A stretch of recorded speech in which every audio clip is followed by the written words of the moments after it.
បាទជំរាបសួរថ្ងៃនេះខ្ញុំមកហាងបងប្អូនពីរបៀបធ្វើកាពិផាវបងប្អូននេះព្រោះថ្ងៃនេះគឺជាខែភ្លៀងអញ្ចឹងធ្វើអញ្ចឹងញ៉ាំទៅថាត្រូវមែនទេបងប្អូនទៅទំនងញ៉ាំមែនទេបងប្អូនក្រហមហ្មងតាមនេះជួយចិត្តហឹលអញ្ចឹង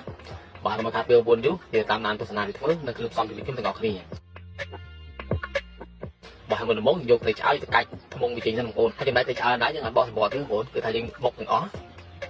ឆ្អឹងឲ្យយើងអត់ដកចេញដែរបុកវាមាត់មក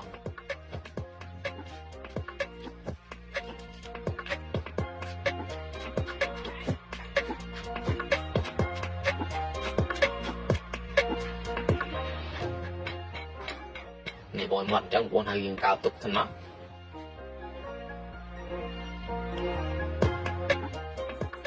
ហើយបន្តបន្តិចខ្ញុំយកស្បែកដីខ្ញុំលេងហើយយើងមកបុកវាគ្នាបងនេះបងមាត់មក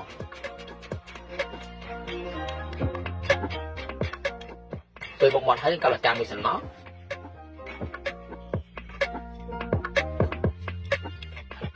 ហើយបន្តបន្តិចយកខ្ទឹមសខ្ទឹមក្រហមជាមួយម្ទេសស្រស់យកមករំលីងវាសិនបងយើងរំលីងក្រហមឈ្ងុយសិនមកណា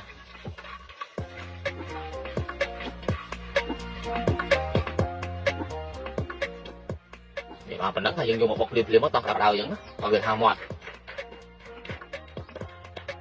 ដល់ពេលយកចិត្តមាត់ហើយខ្ញុំយកត្រីឆ្អើរខ្ញុំបុកហើយដាក់ចូលក្បាលបុកម្ដងទីបងប្អូនបុកកណាគ្នាមកណាខ្ញុំបុកឲ្យវាមាត់ចូលជាតិគ្នាមកដល់ពេលចូលជាតិគ្នាហើយយើងកើបអាចារ្យមួយសិនទុកមួយសិនណា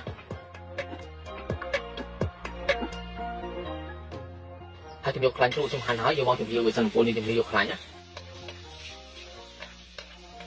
មកប៉ុណ្ណឹងខ្ញុំយកខ្ទឹមសខ្ទឹមក្រហមជាមួយម្ទេសបបកិនយកមករំលីងវាសិនរំលីងវាក្រហមឈ្ងុយសិនឥ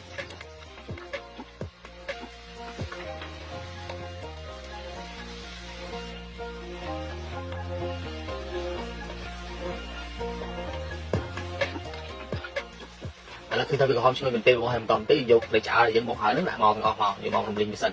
ជាមួយនឹងកាពិហើយយើងស្កត់វាមកយើងរំលីងវាមកបងប្អូនឲ្យវាចូលជាតិគ្នាមក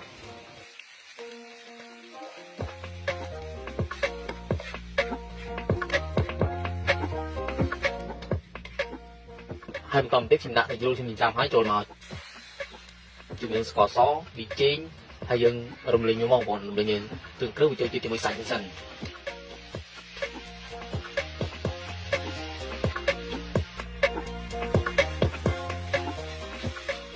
ឃើញឈ្ងុយមែនទេបងប្អូនហើយបន្តបន្តិចដាក់ម្ទេសមាត់ចូលទៅ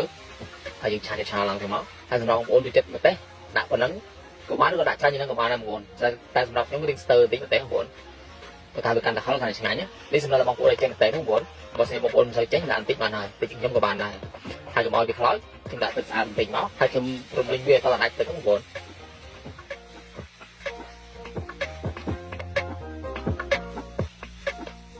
ពេលដាច់ទឹកខ្ញុំដាក់ស្បែកដីខ្ញុំបុកហើយចូលមកទាំងអស់មកហើយខ្ញុំឆាម្ដងទៀតមក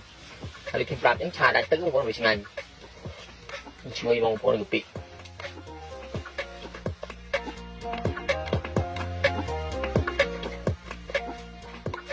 ហើយប៉ុណ្ណឹងជាការស្រេចបងប្អូនយកដាក់ចានមួយមកហើយជាបន្តខ្ញុំហាន់ការ៉ុតជាមួយនឹងកសក់អញ្ចឹងបងប្អូនតែពីរមុខទេរបស់ខ្ញុំថ្ងៃនេះហើយយើងរៀបដាក់លើឆ្អេទូយើងមកបាទសម្រាប់វីដេអូនេះគឺមានប៉ុណ្្នឹងទេបាទសូមអរគុណប្រកាសតាមដានទស្សនារបស់បងប្អូនតែពីដើមរហូតចប់បាទសូមអរគុណសូមជម្រាបលា